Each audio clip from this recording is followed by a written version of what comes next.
Ladies and gentlemen, thank you for standing by. Welcome to the FHWA and PPRA Chip Seal Introduction, Site Selection, Design, and Materials webinar. At this time, all participants are in a listen-only mode. Later, we will conduct a question and answer session. Instructions will be given at that time. If you should require assistance during the presentation, please press star then 0. I'd now like to turn the webinar over to your host, Jason Dietz with the Federal Highway Resource Center. Please go ahead. Thank you, James. Welcome, everybody. I appreciate everybody's attendance today.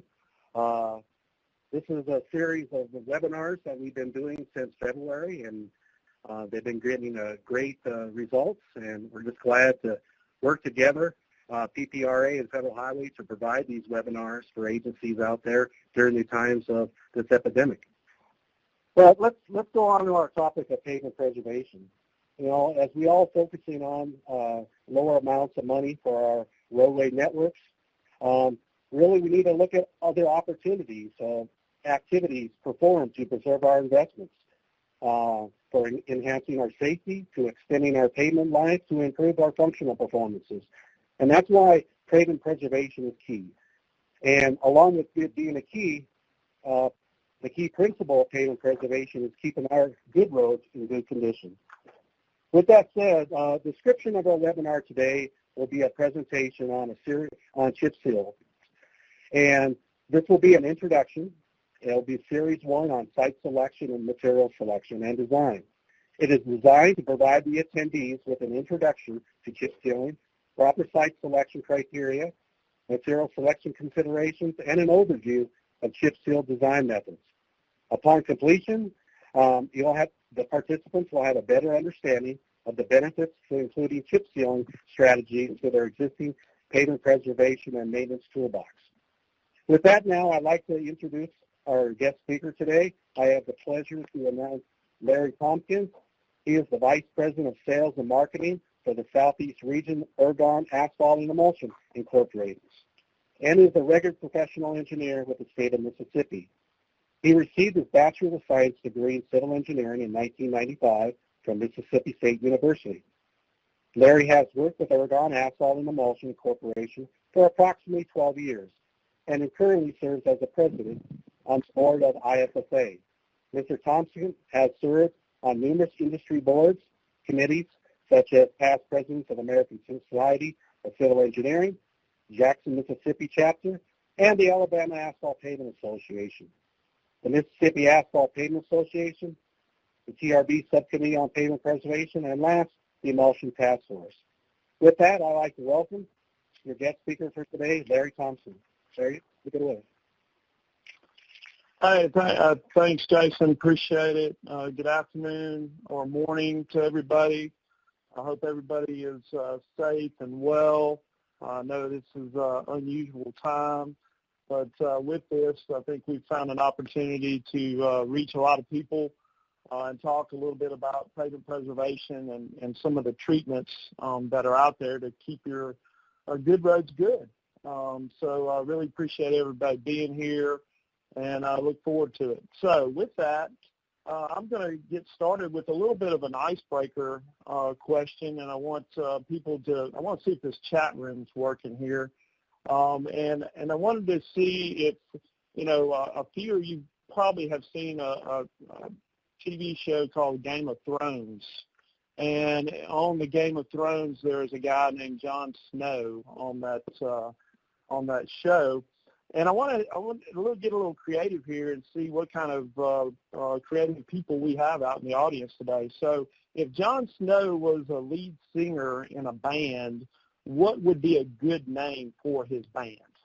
And I want to see if you guys can come up with a good name for Jon Snow's bands.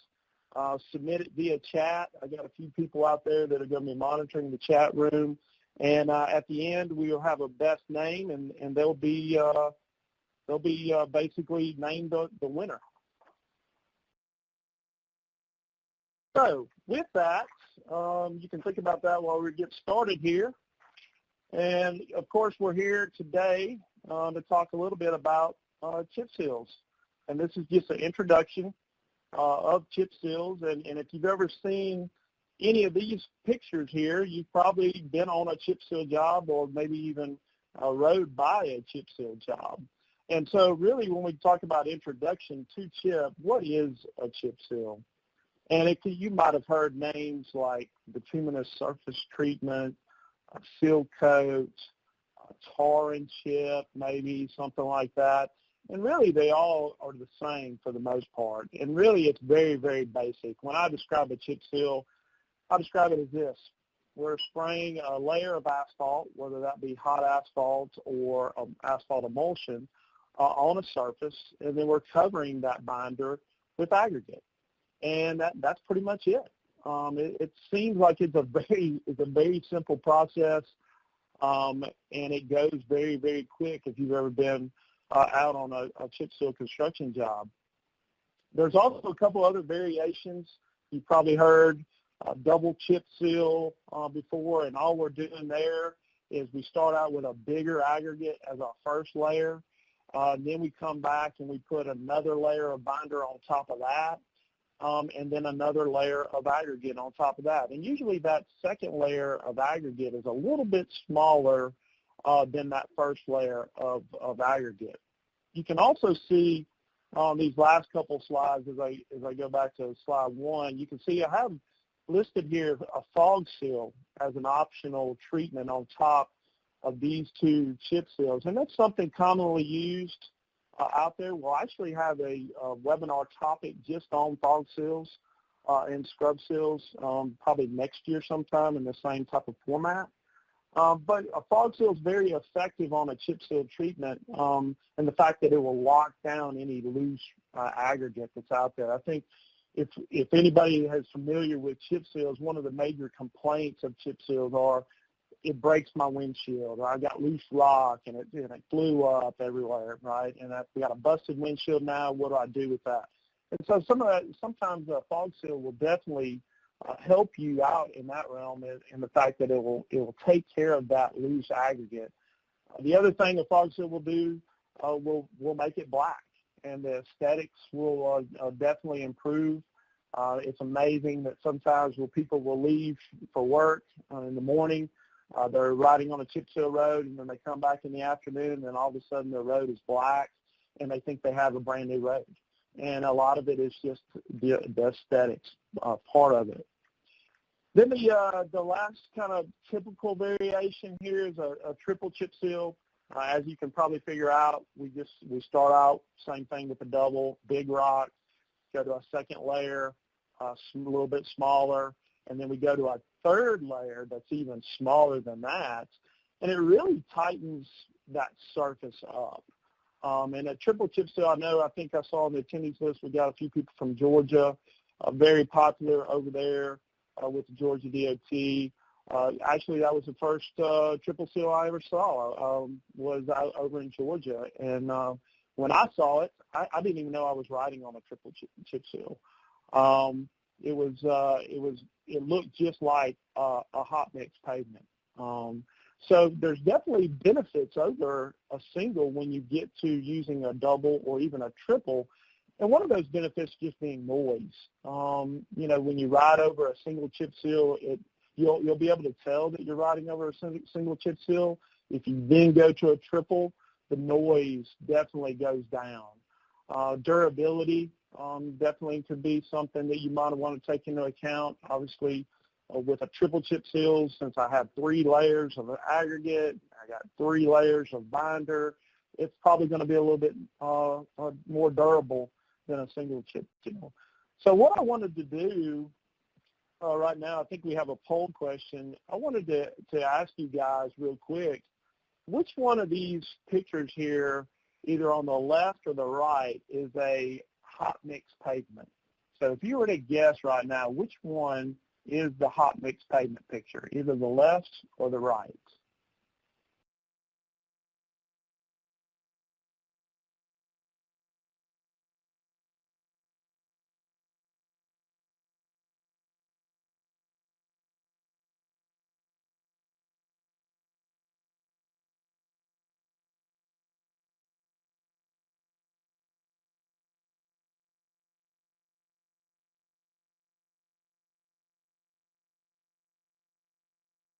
Okay, we got about a little over 100 that have replied here, it looks like. So I don't know, all right, you closed it for me. So what does this look like here? We had the 66%, is that the way I'm reading it here? Yeah, 66% say the left, 33% say the right. The majority has it, yes. So the left is the triple seal, and the right is a hot mix pavement. And you know, for a lot of people that drive down the road at a really sensible speed, you can't really tell. And that was the way it was with me the first time. It was really, really tight, and you can tell how tight this surface is. When you use those different size aggregates, it really makes it look like a hot mix pavement. So the aesthetics on this type of treatment are really good. And if you notice in the previous slide, I didn't have fog seal on there. Very rare that I know of that you would fog seal a triple seal, because it's already going to be pretty dark as it is, because you have so much binder there. What are some of the benefits of chip seal? When we look at chip seal just in nature, one of the things it definitely does is it adds skid resistance. So if we have a somewhat flush surface, smooth surface, or older chip seal, let's say that has polished out a little bit, we can put a chip seal on top of that and increase skid resistance immediately. We can also seal minor cracks. And so when I talk about minor cracks, I'm really talking a 1/4 inch or below. Anytime we get above that, we need to do something different. And that's where either crack seal comes into play, or potentially even scrub seals come into play. And we're actually going to talk a little bit about scrub seals today at the end of the presentation. But then we're really trying to extend the service life of our existing pavement. And really it can range anywhere from 5 to 10 years. And why is it that big? Well, it just really depends. And you might hear me say that a lot today, depends. But it really does. It depends on what type of roadway we're putting it on. Is your road 15 years old with a lot of cracking, a lot of deformation, or is your road only 3 years old or 4 years old? That is going to have an impact on how long this treatment lasts. So it really just depends on the existing surface condition. But it also corrects deficiencies, oxidized pavements, raveling, slight flushing, things like that. And so what I do want to get across today is what it doesn't do. And I run into this a lot when I talk to agencies that want to go out and actually put a chip seal maybe in a location or in a site that it doesn't need a chip seal. Most of the time that is when cracks are wider than 1/4 inch. It potentially could be that we have a rutting situation. It might even be where they think by putting a double or triple will increase the load-bearing capacity of my pavement. And what I want everybody to remember today is all these pavement preservation treatments are not really designed to give you any structural enhancement. And so I think that was made clear by the FHWA, also by the National Center. These are really not used for structural or purpose. They're here as sacrificial layers to really just seal off your pavement, keep the water, keep the sunlight out, and protect the underlying base. So here's just some pictures of some poor candidates. If you've seen roads like this, I'm sure most of you have. We've got up in the top left, a road that has a crack that's wider than 1/4 inch. We got in the top right a rutted pavement, and a lot of times after a rain event, you can definitely see where these ruts are. And then we have the structural issues, right? We have the road that everybody gets a phone call, or I get a phone call on, and we want to go out and we want to try to chip seal this road and save it, and it is too far gone. There's just no way we're going to be able to save this roadway. Now, what about the good candidates? Well, the good candidates, like I said earlier, something that has minor cracking, less than 1/4 inch, might have something that's starting to ravel out, loss of fines, oxidation, like I said earlier, the polishing part, maybe even a slight flushed surface. A chip seal is a good treatment for these candidates. So if you really wanted to take a picture or maybe just look at this slide as a kind of a snapshot of the acceptable distresses, I kind of sum this up for you. Something that has low rutting, low to moderate fatigue cracking, low as far as longitudinal transverse cracking. And then, of course, you've got your polish aggregate and oxidation. Maybe some of you have seen this curve before. If you've ever been at the slurry workshop or any pavement preservation conference, you've seen the Kendall curve. And the Kendall curve basically shows you the service life of a pavement, and over time, how that pavement loses life and how the quality of that pavement goes down. And so what you can see really clear here is that over the first 75% of its life, it really doesn't deteriorate that bad. It's when we reach that point of no return. So when we reach that point of no return, it falls off the cliff pretty quick. And you probably could know of roads that have been out there that maybe it was kind of on the borderline of being bad or fair, and then you come back after a winter and you're like, man, this has gotten really bad really quick. And it's probably because it fell off the cliff. So what do we want to do? What we want to do as far as just a preventive maintenance standpoint or concept is to try to keep that roadway above that fair line in the good category. And so we want to spend as less money as we can, maybe $2 in this example, up at the top of the curve to be able to keep that roadway going as long as possible.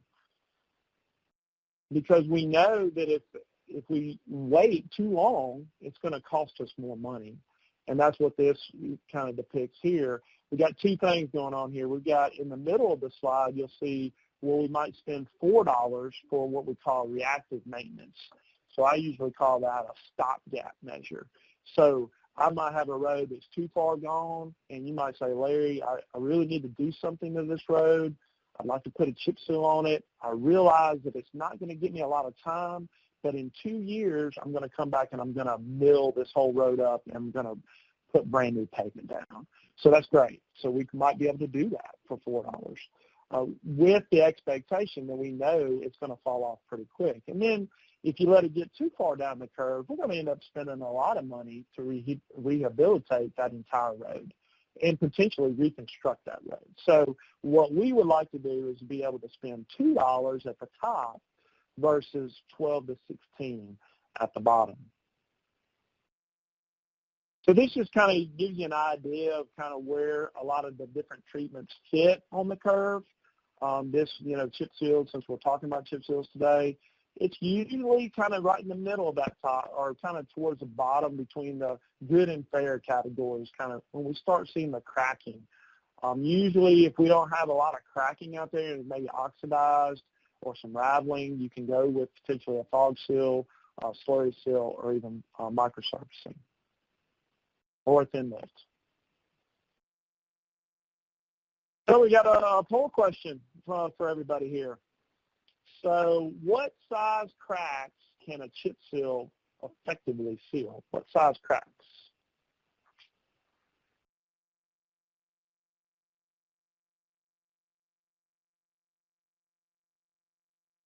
See how much you guys have been paying attention.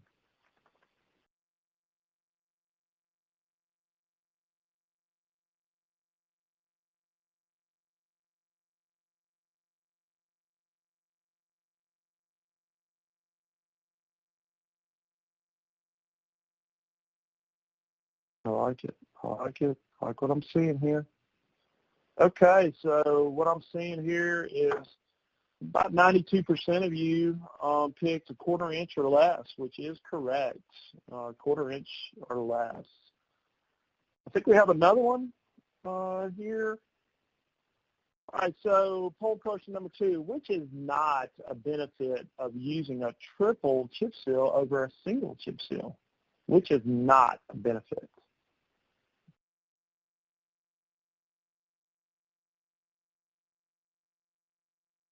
You got to kind of think about this one a little bit.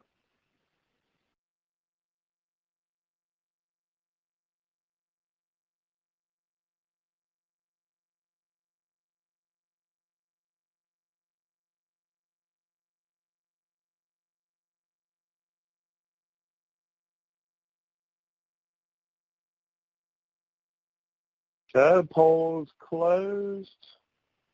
Oops, I didn't see the answers on that one. Answers, oh, they're redoing the answers? Let's see. Okay, so I will tell you that the answer there was, I think a majority of the people had it. It is not D, it's C. This check mark should be up in C. We all know that it's not going to cost less, right? So when we're doing our triple chip seal, we got 3 layers of aggregate, we got 3 layers of binder. It is not going to cost less than a single chip seal. But it is going to be less noise, more durable, and it's going to give us that nice hot mix look of kind of what I showed you earlier. All right, we got a poll question number 3 here. True or false? Chip seals provide structure to a pavement. Is that true or false? True or false?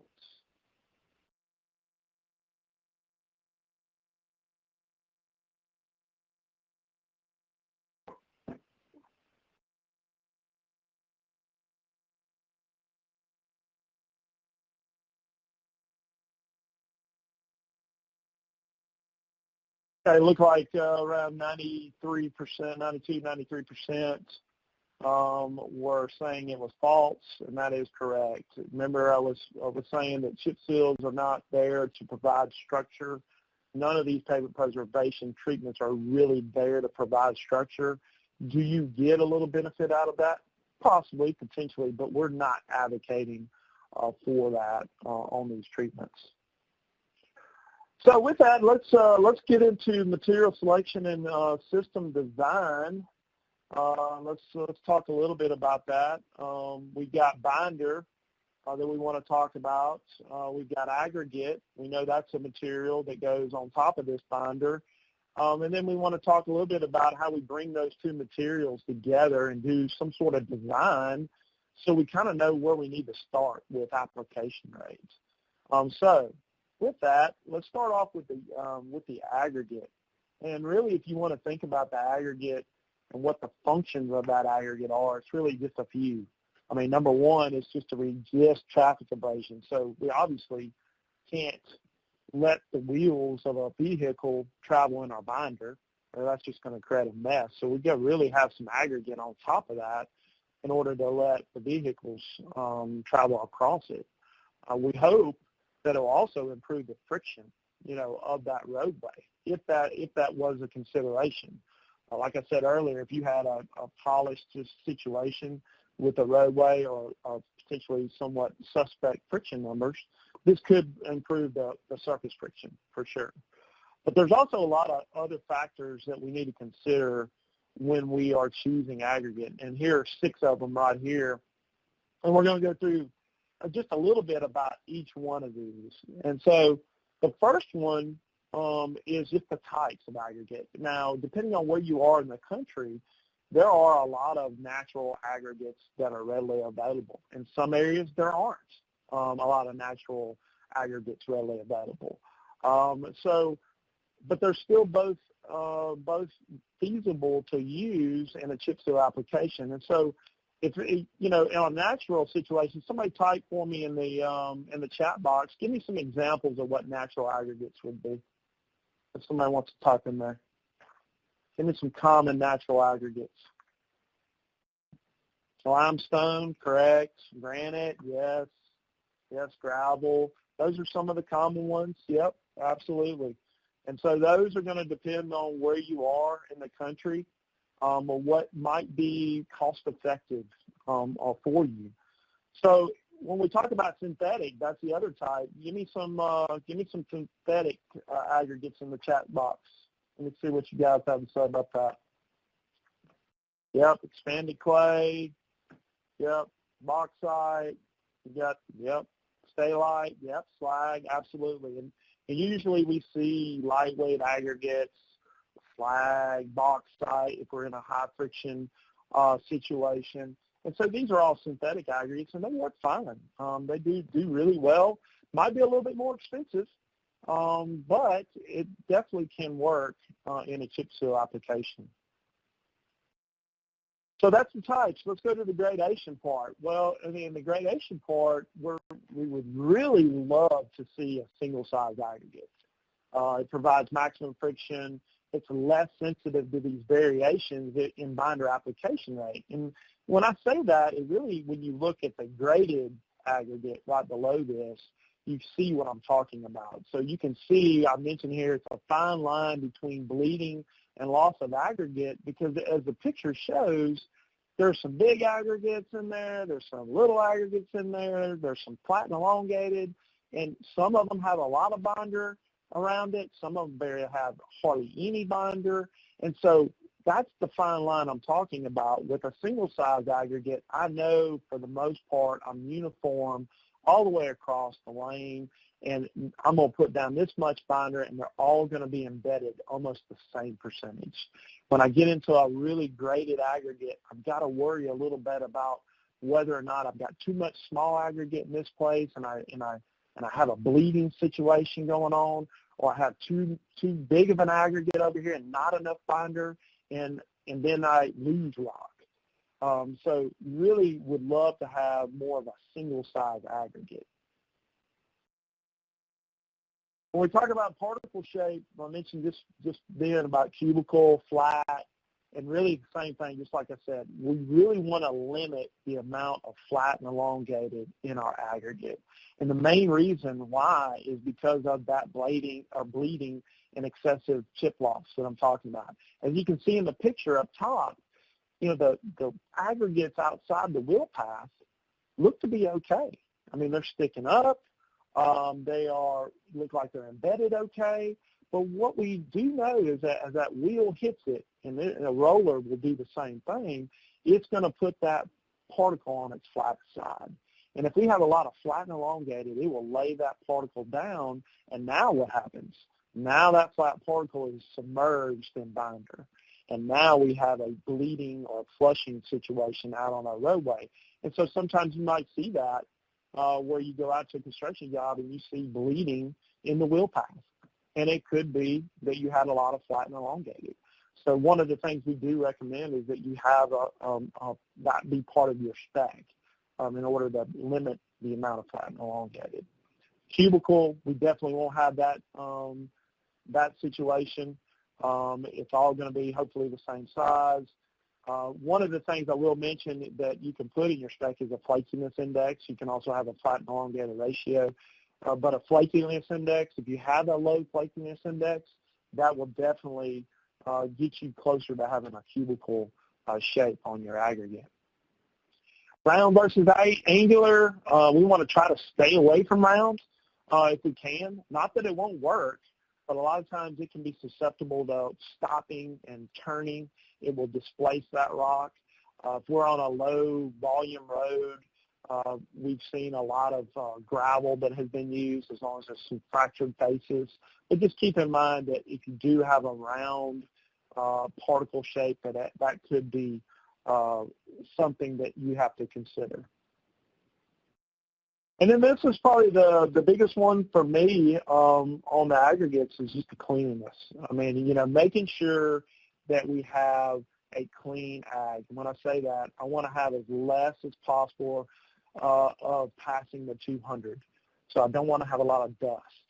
And what we love to see is 1% or less. Is that realistic in some parts of the country? Probably not. It might be 1.5%. It might be 2%. Whatever it is, anytime you can limit the amount of dust that you have in your aggregates, it will definitely help. Now, if you can't limit that dust, then that then turns into a consideration for binder or emulsion, or what type of emulsion you're going to use. But if we're using a standard, what we call a CRS2P, that breaks really, really quick, and you've got a dusty aggregate, that emulsion will attach itself to the dust and not to the aggregate. And so this picture right here shows the before sweeping and after sweeping, and that's what you'll find is it might look fine up until you sweep it, and when you sweep it, you come back and you see all the aggregate on the side of the road. And it could be that you had a dusty aggregate. We also want to make sure that the aggregates are tough that they can weather any type of freeze-thaw condition. So if you don't have in your spec already, you might want to consider having an LA abrasion requirement in there. You also might want to have a soundness requirement in there just to make sure that you have a nice tough ag, but it also can resist any freeze-thaw conditions that are out there. And then the last one is just aggregate absorption. So some of these aggregates we'll take for a limestone, for instance, that could be very absorptive. So if they're absorptive and I place them on top of this emulsion or binder and it sucks up some of the binder into the aggregate, I might not have enough to keep that aggregate in place. And so we need to take that into account in our design, that if it is absorptive, maybe I need to put a little bit more binder out on the road. On the hot applied side, when you get into hot applied chip seals, we go ahead and pre-coat the aggregate. We just go ahead and do that. It adds a little bit more cost to the treatment. However, it definitely helps out when you're using asphalt cement or asphalt hot AC as the binder. All right, so poll question number 4 here. What type of aggregate makes for the best chip seal? You got to get a couple examples there. Which one? A, B, C, or D?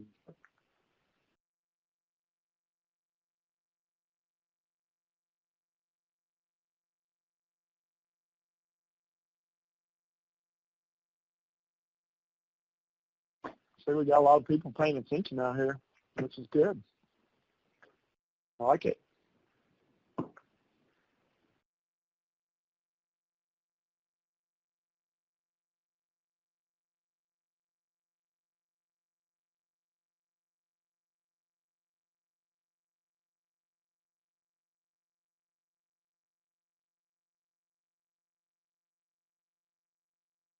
Okay. All right, for closed, see 91% say it is C, and it is C. That check mark should be at C. Angular, one size, and clean. Definitely, that is correct. So we go to the next one here. True, false. A cubical aggregate is more susceptible to bleeding than a flat, elongated aggregate. Is that true or false? True or false?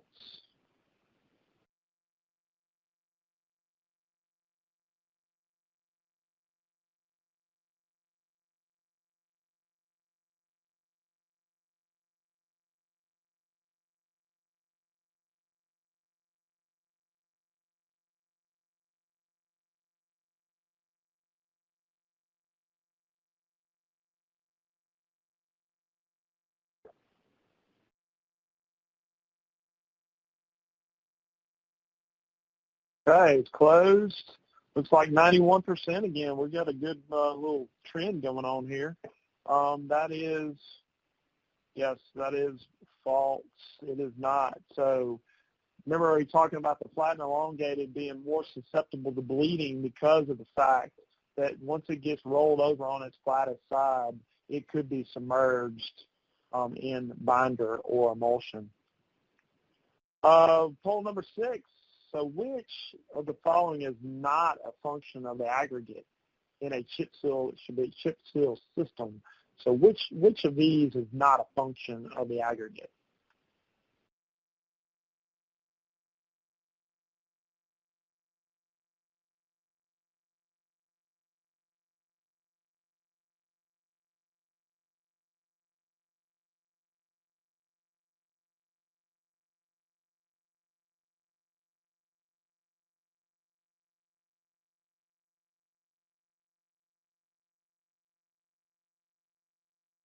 We'll split on this one. There's a little bit of a, somewhat of a trick question. Yeah, it is really, there's probably one that's more over the other. You can have transmit the wheel loads. Also, seals the roadway is one as well. When we think about the aggregate and what its functions are, it really doesn't seal the roadway. So number one, what seals the roadway is the binder or the emulsion out there.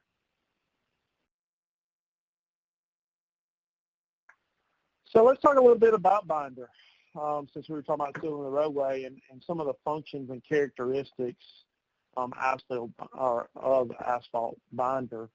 You know, like I said, we want it to seal the road. I mean, that's number one. So we want to make sure it's got good coverage, that it's got, you know, the entire roadway surface done. We want it to be able to adhere to the aggregate. We want to make sure not only does it adhere to the aggregate, it keeps it there. It's one thing to just adhere to it initially. We want to make sure it stays in place. And then, you know, hopefully it'll seal some minor cracks as well. Like I said earlier, a quarter inch or below, it should do the trick. But we also want to make sure that it meets a couple other things, that it's viscous, has a little bit of body to it, if you want to think about it that way. It can stand up, accept that aggregate. Definitely don't want it to run off the roadway. So if it runs off the roadway when it's sprayed, we have a problem, and we need to stop immediately. We also want it to build adhesion quickly. So, and why is that? We want to be able to get traffic back on it. And whether that's an hour or 3 hours, whatever your expectation is, we need to make sure that it develops adhesion. And then we might want to make sure that it doesn't bleed when it's applied. So there's a few different types of binder out there used for emulsion. Probably if you're familiar with chip seals, you've probably seen one of these. There is hot applied asphalt cement, whether it's modified or has rubber in it. There's a cutback. Not many people use cutbacks anymore for chip seals. And then we have emulsions. We have the unmodified versions. And then we also have some modified versions, whether you have polymer in it or ground tire rubber. So what are some of the advantages and disadvantages of each? And really we'll look at binder and emulsion, since those are really the prominent two that are used. And when we look at hot applied, there's a lot of advantages to the hot applied.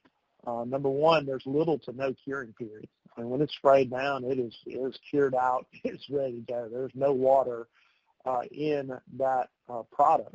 There's also a quicker return to traffic. As soon as we can get aggregate on it, we can get traffic back to it really, really quick. So it becomes very attractive for high-speed roadways. I think we have some people on here from Texas.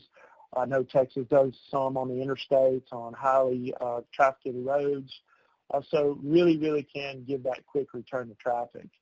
And then better aesthetics. When we're using those pre-coated aggregates, like I mentioned earlier, it gives that black appearance, and everybody likes it. But some of the disadvantages, obviously, if anybody's familiar with asphalt binders, we know it's really, really hot. And so it's going to be a high application temperature. So when you're fooling around with that out there in the field, you need to wear your PPE and be safe. It can be sensitive to moisture in the aggregate, which is why we pre-coat it. And then, like I said earlier, just the cost of the pre-coat. Somebody has asked before about the cost, and I want to say it adds about $10 a ton onto the cost of aggregate. Here are some just listings of common asphalt, hot applied types out there that you might see. If you see these in a stack on a set of plans, or you hear somebody talking about AC15 5TR, that's probably a hot binder. The TR being tire rubber, AC basically meaning asphalt cement, and then the numbers are more of a viscosity type deal.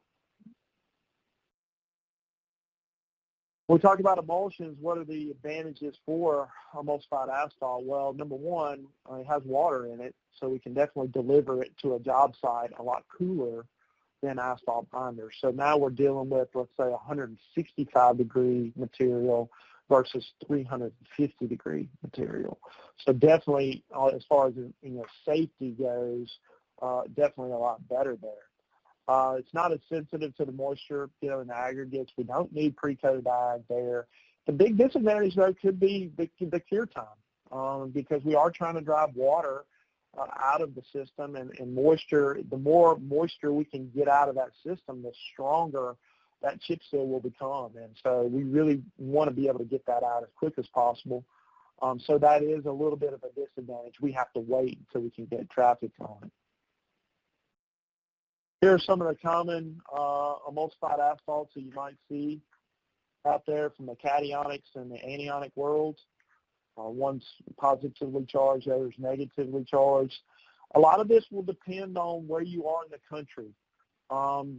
We have emulsion plants all over the place, not only within Ergon Asphalt and Emulsions, but there are a lot of different emulsion suppliers across the country. Some of them are set up for anionics only. Some of them are set up for cationics only. And then some of them have a mix. And so just like aggregate, as I talked about earlier, whatever is regionally available might be what you want or can use. It can also be the same way on emulsions as well, just depending on what you have available to you. But a few other considerations when we're looking at, binders or emulsions is just temperatures. And really what we're talking about here is a temperature requirement, a little bit different on the hot ACs versus the emulsions. When we're using the hot ACs, the air temperature, usually I think I've seen, it could vary depending on where you are, 70 degrees and rising. When we're using emulsions, it could be 60 degrees and rising. Surface temperatures need to be taken into account as well as air temperatures. I've found that many times going out to a job site where somebody will get started and say, well, it's 62 degrees, and then you look down the road and there's canopy all on the road, and you go shoot the pavement, and the pavement's 55 degrees or 50 degrees. And so we want both of those to be able to meet a temperature requirement. So we have to take that into account when we're about to do a chip seal job. And then traffic volume. So traffic volume can come into play, like I said earlier, depending on how quick you want to get traffic on it. And also can depending on the traffic volume, how much binder we put on the roadway. And we'll talk maybe a little bit about that in the design part. But real quick, just a couple things on storage and handling. Here are just some guidelines on hot AC as far as storing them. Obviously in an insulated tank, so it could keep its heat. Like I said, anywhere from 300 to 350 is usually the storage temps. So when you're handling that, obviously the first thing you think about is getting burned. So we definitely want to make sure we have a PPE safety as at the top priority.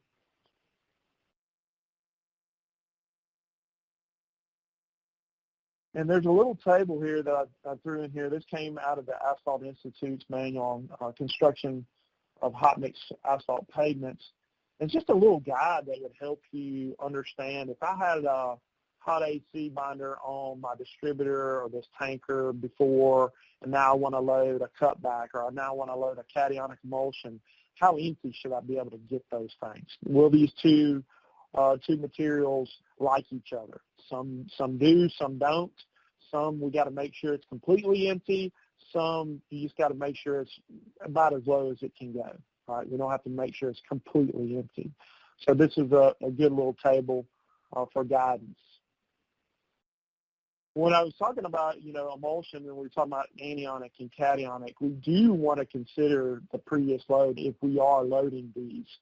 So anionics and cationics don't really like each other. And when I give this presentation at the Slurry Workshop, I usually give a little video of somebody pouring anionic emulsion into a cationic jug and then stirring it together and showing you what happens in a distributor once those two products mix. And it's really not very good. It basically turns out to be taffy. The emulsion breaks and it becomes a taffy, and it's obviously very hard to get out of your distributor. So we definitely want to be conscious of what was in our distributor or our trailer before we load, especially if you're going from an anionic to a cationic. Has anybody ever seen videos on when you deep fry a frozen turkey? What happens? If you haven't, be prepared when you go to YouTube and you look at that. Usually they all end in explosions. Right? So usually what happens is the water, the ice, then turns to steam, it expands, it pushes the oil out of the pot, and then that oil flows over the sides, and then we have an explosion, we have a fire. The reason why I say that is we want to be conscious. Same thing could happen if we load hot AC on top of emulsion. And so if we've got a little bit of emulsion in the bottom of our distributor or trailer and we load hot AC on top of that, well, now all of a sudden that water that's in the emulsion turns to steam. And that steam's got to go somewhere. And so it doesn't take much to blow up a distributor. And so really got to keep in mind about what was in this distributor or trailer before you go to something like from an emulsion to a hot AC product. So poll question number 7, which of these binders is an emulsion? So which one of these little symbols here, nomenclatures, is an emulsion?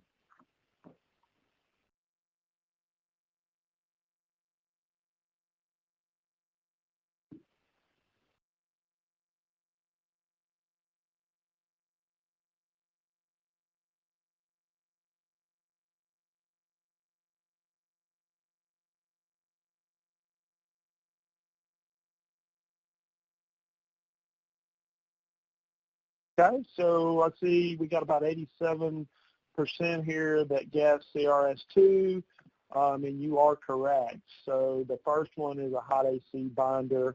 Second one is a cutback, and then D is a hot AC binder as well with some tile rubber in it. So number 8, which is an advantage of using hot AC for chip seal construction? Which one is an advantage?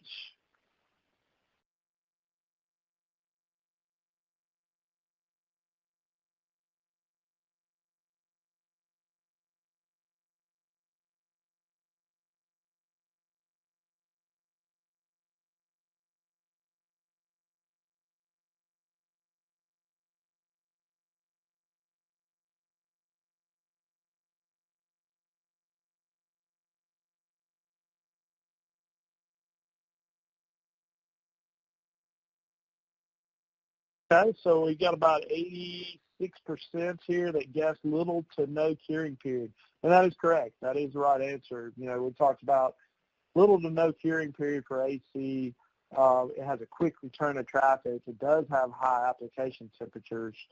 And then pre-coated aggregates are needed when you do that. So true-false question here, is it okay to load anionic emulsion on top of cationic emulsion as long as it's not hot? If it's cool, is that okay?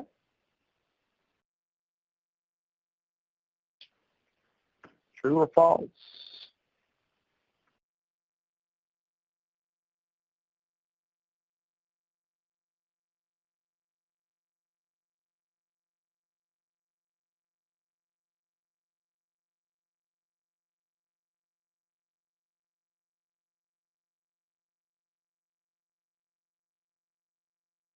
Okay, so I see about 92% here. I picked false, and that is correct. So it doesn't matter if it's cold or hot or anything. We're not going to want to load anionic emulsion on top of cationic for the reasons I just talked about just a minute ago. Okay, so let's talk, now that we've kind of talked a little bit about materials, aggregate, binder, let's put these two together and try to figure out how they can work together and how we can maybe design a little bit of a system here. I will say this, you know, just in general for design before we go through the two methods is, you know, in years past, there have been a lot of people, whether it be in-house DOT crews, county crews, or contractors that have done chip seals for a very long time. And it was based on past experience. They knew what worked, what didn't work. And as that workforce has started to retire, there's been not a whole lot of maybe transfer of information down. There might have been some pockets out there that have done a very good job of that. What we've seen more times than not is that they don't really know what to do. The new people that come in don't have that experience. And so how do I know where to start? And so really a chip seal design will help you get kind of a starting point for application rates. It's not to say that is, the law or the Bible of what you have to use all the way up and down your project, but at least it gives you a starting point to understand where you should put your aggregate out at or your binder out at it. And so if your specification right now doesn't have a chip seal design requirement in it, I think it's always good or best practice to do that just so you can understand the aggregates, because just because you specify a certain type of aggregate, a certain size of aggregate, if you have a range on those aggregates, if you go to the very coarse side or you go to the very fine side, that could really impact your project. It could impact the amount of rock that's lost. It could impact the amount of bleeding you might have. And so I would encourage everybody, if you haven't done a design before, seen one, or you don't have it in your spec, please consider that for best practice. And so also be prepared to deviate from the design.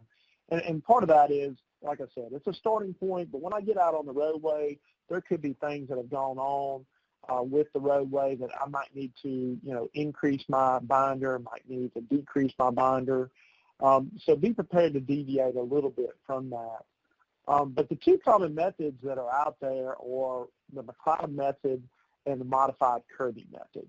ASHTO actually has a method as well, and so I also want to mention that. ASHTO has approved specifications for materials, for design, and also a construction guide will be upcoming here this year for chip seals. And the ASHTO method actually uses the modified curbing method. There's also probably other design methods out there. I know a lot of DOTs maybe have their own design, and that's perfectly fine as well. I just picked out two of the common methods to go over today. So if you think that your DOT has a common or a chip seal design method, please look it up or get with them and definitely use it. It'll definitely probably work. So to start off with the Mcleod method, it was mainly used with emulsified asphalt. And then if anybody's on here from Minnesota, you're very familiar with this method. It's in the Minnesota seal code handbook, very popular. And it's based on two basic principles. Number one, that the aggregate's going to be 1 stone thick, and number two, that 70% embedment for good performance. And so I say this at the Sawyer workshop when I have a group, and you think about 70% embedment, and it might not mean anything to you, but think about this. Why is it so important to have good embedment in Minnesota?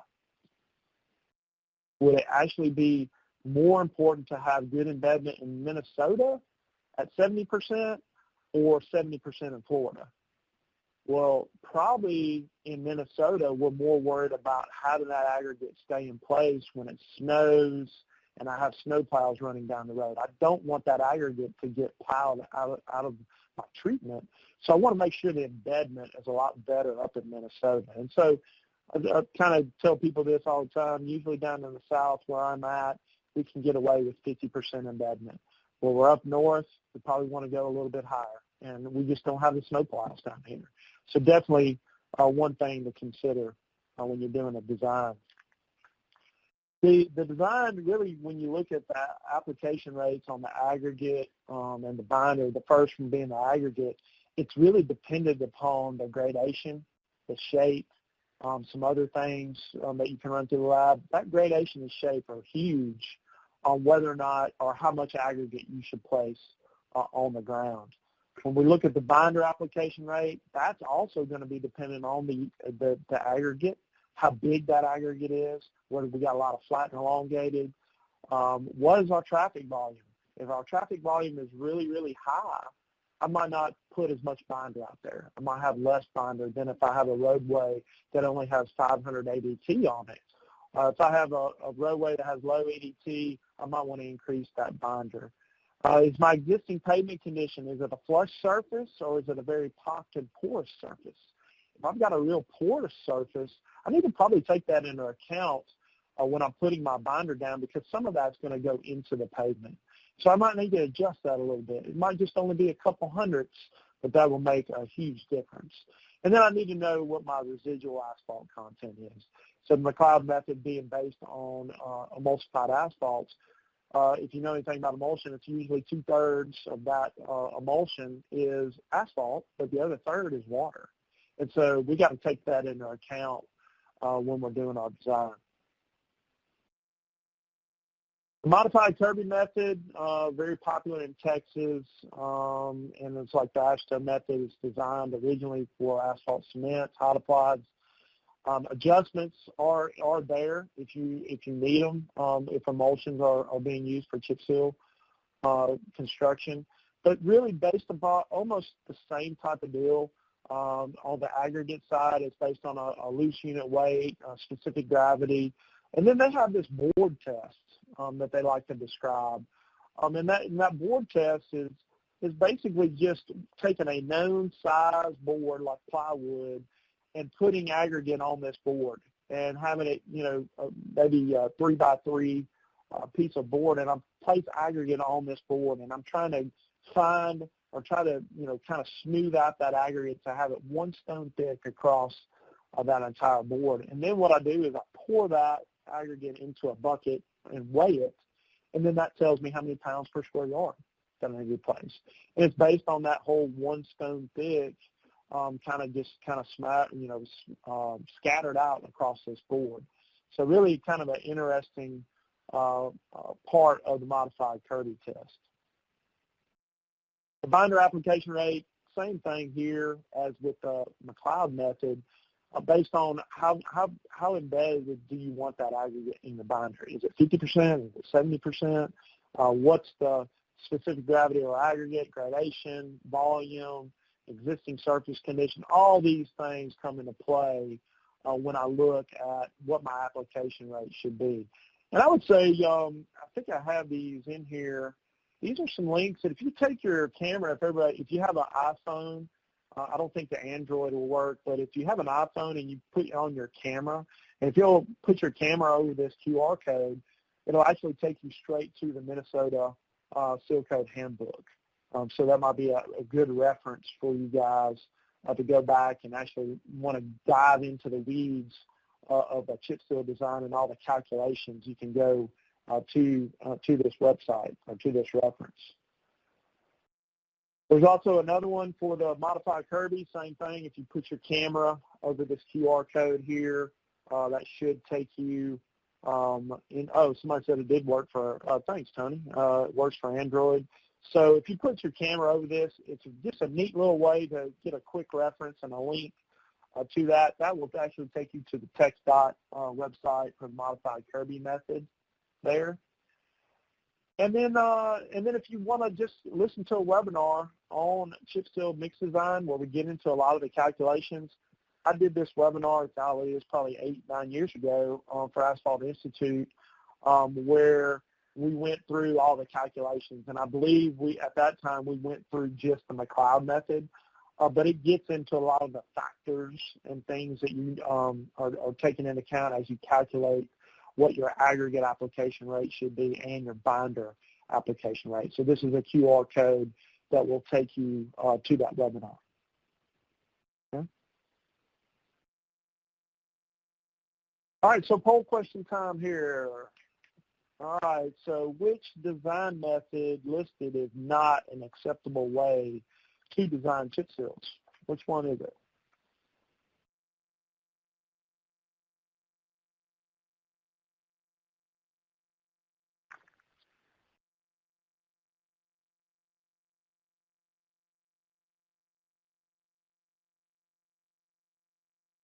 Wow, we might actually, this might be the highest one right here.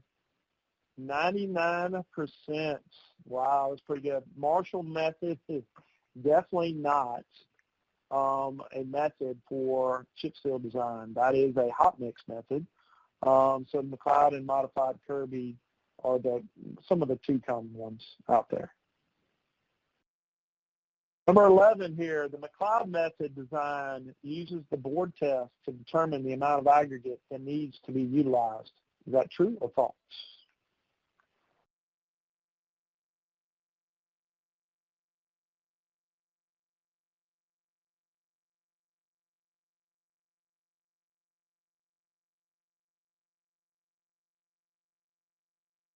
This one a little bit tougher if you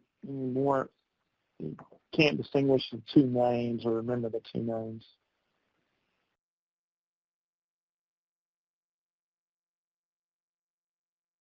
Okay, so it's close here. It looks like we got about 60% on false, and that is the correct answer. It is false. The Mcleod Method is the one that we talked about up in Minnesota. The Kirby method is the one that uses the board test. All right, number 12. Which of the following will have an effect on the design binder application rate? Which one?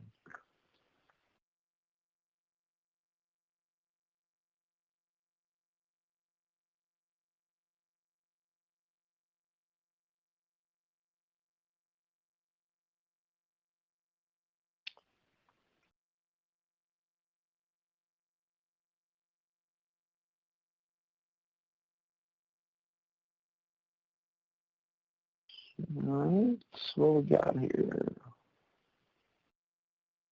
All right. Looks like we're about done here. 85%, all the above. That is correct. Remember, each one of these definitely has an effect on the design binder application rate. Okay, so let's. We're about to finish up here. One last topic I did want to kind of just present on was scrub seals. This is not going to be an in-depth part scrub seal presentation, but I did notice when Jason had sent me some notes from previous webinars that a lot of people were asking about scrub seals.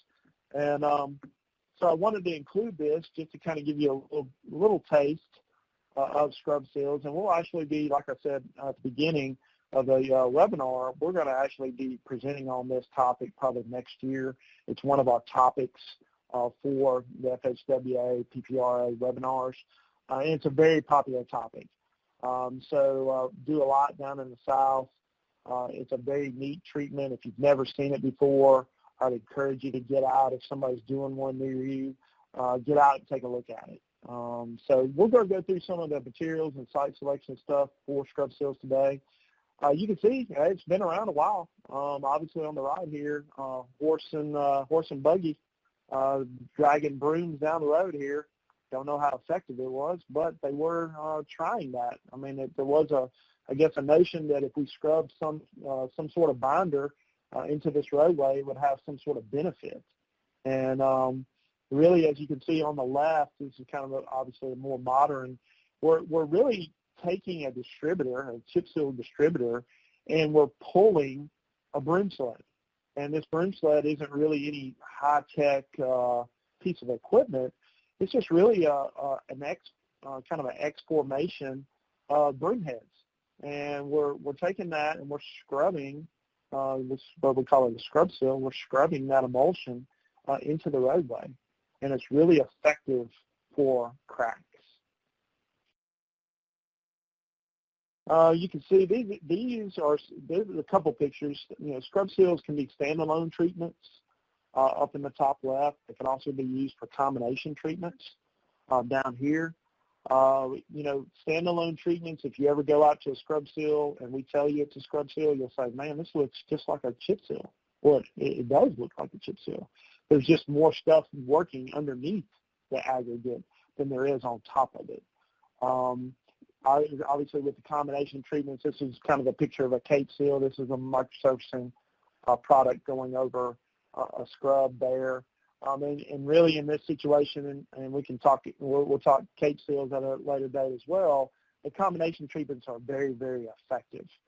We can get the best of both worlds. We can get treatment that can address cracking like a scrub seal, but then put something on top of that scrub seal that gives it a nice black appearance, something that maybe you would want in an urban area that you wouldn't get many complaints out of. And I think somebody asked Jason, or somebody had a question about double chip seals and where would I want to use a double chip seal versus a cape seal. And really, it really depends. I mean, it depends on where you're at. What your public or constituents are willing to live with. Durability, it could be a little bit more durable on the combination treatment side, cape seal side, but both of them are very effective. and it really comes down to cost. Keep this in mind as well when you think about a cape seal and a double chip. When you do a double chip, you've got one contractor doing that whole treatment, back to back. Remember the slide, it's got 2 layers of aggregate, 2 layers of binder, and one contractor is doing that. When I get into a cape seal situation, whether it's a thin lift going on top or a micro on top or slurry on top, I usually sometimes have 2 different contractors. So I have a contractor that's going to come in and do the chip part or scrub part. Then I've got to somehow coordinate to get the other contractor to come in and cover that up. And so depending on what your timing looks like and where you're at, can I live with this treatment being uncovered for 7 days before I can get covered up? Sometimes you are, sometimes you might not be. So it's just something to consider. Both are very effective. I would say the cape seal probably a little bit more durable. So I wanted to go through the top 3 best practices for site selection of materials. This is part of a bigger presentation that I gave at the Southeastern Pavement Preservation Partnership meeting, where we did get into some equipment and construction. We'll save that for a later date, but I did want to talk a little bit about site selection and materials. Has anybody ever seen any roads like this? Do you have any roads like this in your neck of the woods? I'm guessing probably yes. And if you do, it could be a scrub seal candidate. The big difference between a scrub seal and a chip seal, as I said earlier, the standalone part, when you look at the finished product, it looks like a chip seal, but it's not a chip seal. And it's really designed to be a mass crack filler. So if the only option for these roadways were to be a mill and fill, the scrub seal kind of fits a niche in between that before we get to a mill and fill. So I could come in, I could scrub seal this road, I maybe have cracks wider than 1/4 inch. The density of cracks are very high. It's basically beyond a road that you can't chip seal anymore. So when I talk to people about scrub, make this very clear at the slurry workshop, don't compare a cost of a scrub seal to the cost of a chip seal. If you do, you will lose out every time and you'll go to the chip seal because the scrub seal is going to cost more. As you saw in the previous slide, you're pulling a broom sled down the road. Production might not be as high. It's a different type of emulsion. It's going to cost a little bit more. But that's not where the value is. The value is when you compare that scrub seal treatment versus what it would cost you to mill and fill. Because remember, the site selection we are trying to pinpoint here are roadways you can't chip seal anymore. If you can chip seal these roads, chip seal them. Don't scrub seal them. Okay? So that's where the value is. When you stack the number of the scrub seal up against the number for a mill and fill, I think that is where the value is for this treatment. Hey, Larry, there's a good question in your picture to the right on that past one. It appeared to have some block applicator cracking. Is it scrub seal good for cracking? Oh, yeah, I see who asked that question. I actually know that guy. Chris asked it. Yeah, I mean, we have done it before, yes. I mean, I think it deserves a visual, a ride out to the road, but there have been roads that bad that have been done. The picture on the left, Chris, is actually a Mississippi highway. I realize it's not as bad as the one on the right. I believe this one was up in District 1 in Mark Holly's area, Chris. So, yes, they have been done before. And I will say this.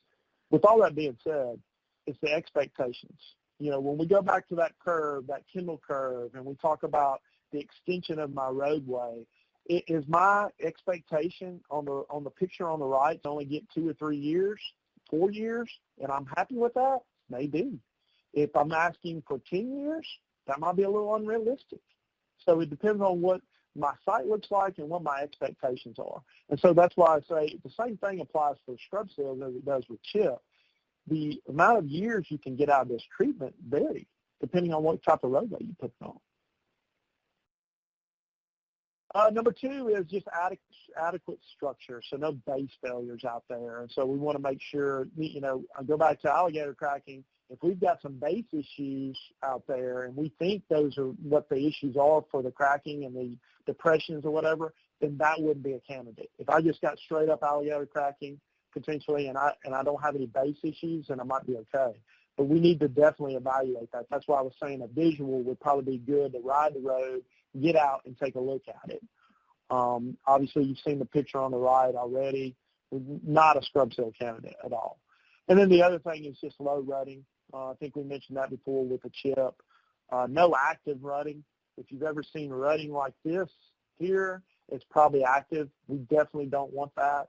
If you see cracks in the bottom of your rut, we probably don't want to do it. That's probably a sign that there's something else going on. And so if you have any inclination that we have some rutting or you have some base problems out there, a good thing to do is to get out, do a visual, check that out. And then the emulsion selection is key. We want to use a polymer modified rejuvenating emulsion.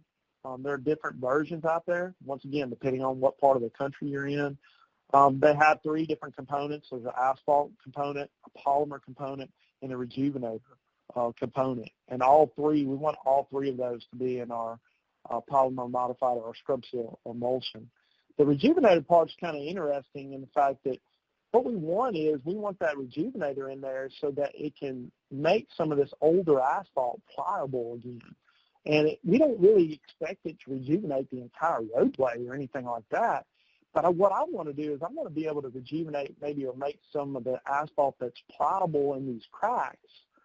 If I can make those pliable again and I can seal those cracks up, then when they kind of expand and contract, I can maybe keep the water out of my base a little bit more effectively. This was a core that we took in Oklahoma of the effectiveness of that scrub seal emulsion. And you can see that broom sled that I showed earlier actually pushing that emulsion into those cracks. You don't get that with a regular chip seal. And so when you use that broom sled, it is actually pushing some of that emulsion into those cracks. And you can see in this case here, about 1 inch down into that crack. And when you look closer and you open up that crack, now we can start to see the effectiveness of why these scrub seals are so popular and becoming widely effective. If I'm able to get emulsion or asphalt into those cracks that deep and to make some of that older asphalt pliable again with some of that rejuvenator, I now can keep that water out of the base.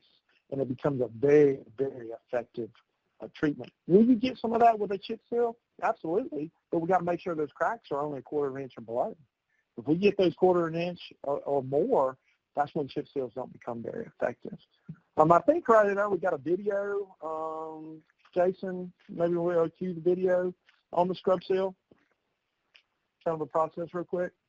And I think I wanted to maybe have him pause somewhere along this video too.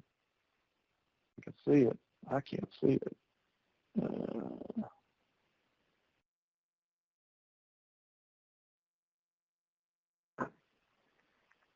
1 second, bringing it up.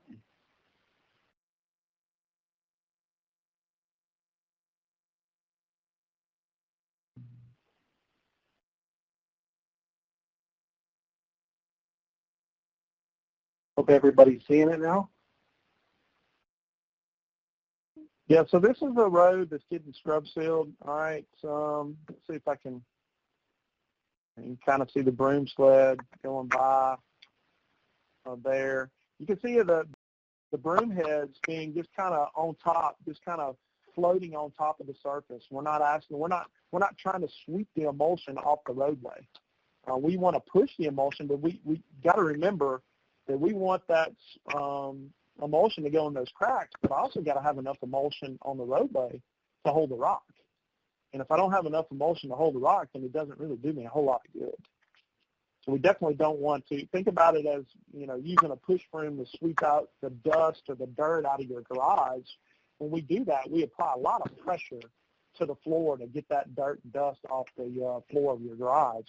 We don't want to do that here, because if we do that, we start squeegeeing or pushing off all the emulsion that's supposed to be there to hold our rock.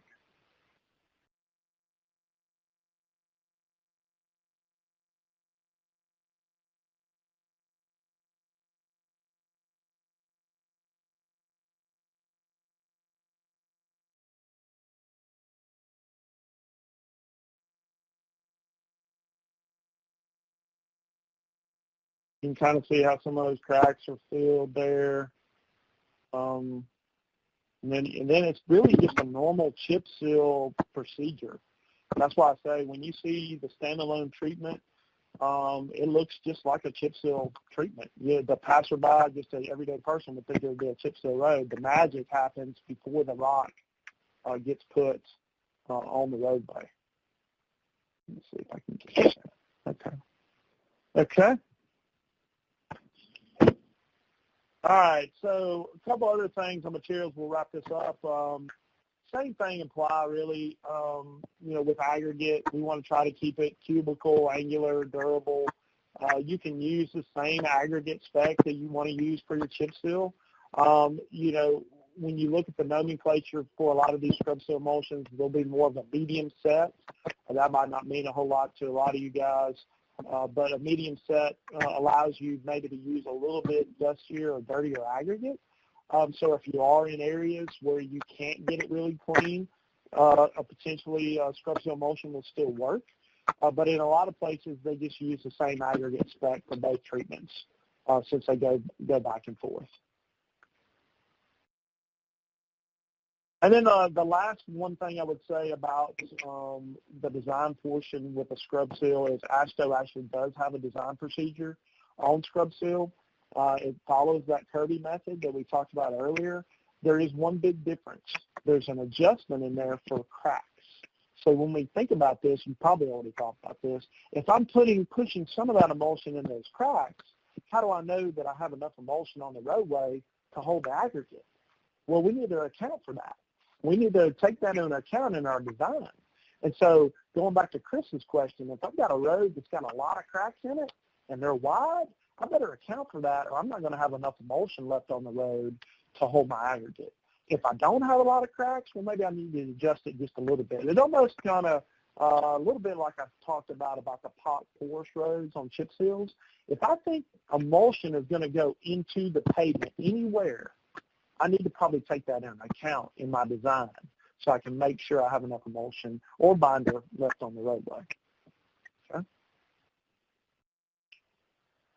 So with that, I think we're pretty much wrapping it up here. Here's just some helpful links out there. There's a checklist for FHWA. There's some really good resources on roadresource.org, through PPRA. There's also a recommended guideline for chip seals through ISSA. And then there's a lot of great information on pavementpreservation.org as a national center. With that, I don't know if anybody was paying attention. It seemed like you guys were from the questions on the quiz. So with that, Jason, or do we want to answer any questions? I do have to say before I open it up, thanks to Mike Hemsley with Paragon Technical Services, who's on here. He's my moderator. If you were asking a question and you were getting an answer very quick, it wasn't me typing the answer. I wasn't doing both at the same time. He was actually helping me today answer some questions on the chat box. So I hope you guys got a lot of good answers. Mike has had a lot of experience with materials and running chip seal designs.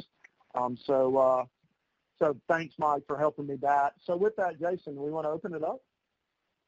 I would first, while we got 8 more minutes, let's let Ann talk about our next webinar, okay, and then we'll open it up for questions.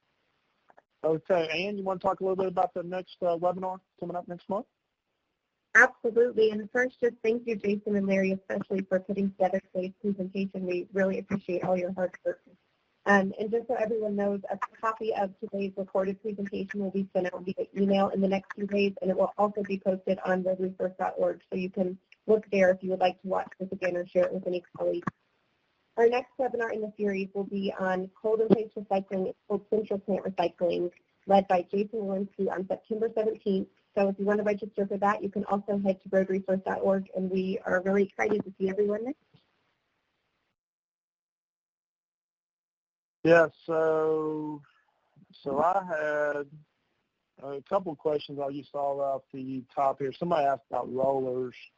So rollers, maybe a quick word on rollers. Pneumatic tire rollers. Is that quick enough? So pneumatic tire rollers, we'll get into more of that when we get into the construction side for chip seals. Those are kind of the best practice. Also, the number of rollers, you want to be able to keep up with the operation. Steel wheel rollers, we try to stay away from. They are used, and they have been used very effectively. Sometimes what we have to worry about with steel wheels, a couple things. Number one, crushing the aggregate. Number two, if we have any type of rut in the roadway, it doesn't really seat the aggregate in the rut because it's just taking the high points. So that is two things on rollers. I also saw in here, I guess somebody asked, I think it was Maria maybe, that asked about band names here too. So I'm looking at those, but let's answer some other questions if anybody's got any. And then I'll look through these and basically see if we can pick a winner. But go ahead. Anybody else that you saw that Mike or Jason had a question? Hey, Larry? Mm-hmm. Can you hear me on this one? I had one towards the front from Greg, the appropriate time to wait before fog sealing on top of a chip seal. So usually we will wait, a few days. I mean, I've had people wait a week before they fog seal, 72 hours before they fog seal. You definitely want to give it a little time. You let it cure out a little bit before you do that fog seal. So if you wanted to go a week, that would be very conservative. That'd be okay. If you wanted to go 3 or 4 days, that'd be fine too. Another one was typical or common costs of a single versus double versus triple chip seal. I would refer you probably to, I can't think off the top of my head really how much more they would cost. I'm trying to think of where I could refer you to. I can't remember on roadresource.org if we have a single and a double price out there. That might be where I'd refer you to first. Just go to roadresource.org, kind of look at some of the equivalent annual cost calculators and see if we have out there single, double, triple. And a lot of it, too, think about this, a lot of it, too, is going to depend on size of the project, things they have to do, mobilization. I mean, that type of stuff, time of year, when was it bid, all that kind of stuff. So, but go to roadresource.org. Should be able to help you. Another was thoughts and experience of a chip seal using a geosynthetic fabric. Really haven't had any experience on that. We've had fibers put into chip seal emulsion, all that. I can't say that I've had any experience with that at all. LT, this is Jason. In California, we have used a lot of fabrics before chip seals, and they've worked great. Fantastic. For further information, but shoot me an email, anybody, and I could provide more information. Another one of the questions was referring to hot applied asphalt and a 70-degree application temperature and rising. Would that application temperature change if you were using a what was described as an auto machine that sprays both the binder and spreads the chips at the same time? I don't think so. I don't think it really matters if you've got the chips going down right on top of it, or the dump trucks or the chip spreaders bumping the distributor. I think we would still hold that same temperature requirement. And it's really more of the curing part of it. It's not necessarily more about whether or not how quick I get the the chips on the binder. It's just more about the environment of driving moisture out and the curing of the system, chip seal system. Then we also had a maximum grade or slope that a chip seal should be applied on, and some of the solutions there were to increase the viscosity of your chip seal or potentially use a hot applied asphalt. Any additional? No, I think that's probably right. Hey, Larry, we got about 1 minute. Hey, we need to kind of close on some of the questions. We have about 1 minute left. I want to make sure everybody can see all the files are there. They can download the presentation material today, as well as the FHWA PPR website webinar series to get into them, to look at past ones. There are sites there where you can view the webinar, so please take a chance to look at that. And as well, like every webinar, we have an evaluations at the end. I ask you to please take a minute to go through them and provide your feedback. We really appreciate it.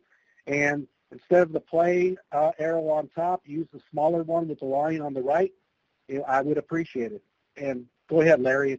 You can wrap up any further questions. No, I just want to say thank you. I just put on the chat box, Vincent, Allison, which I know you and you're West Virginia, I believe. You are a winner. I will get up with you on what will be coming your way. But winner is drumming. Yes, out of West Virginia. Okay, Vincent. So appreciate that. Appreciate everybody's attention today. I hope you learned something. And if you have any questions, I did put my email address in the chat box. And I'd be glad to chat with you anytime. But thank you again for coming to the webinar today. That's it. Thank you, Larry. Thank you. That concludes our webinar for today. Thank you for your participation and for using AT&T teleconference service. You may now disconnect.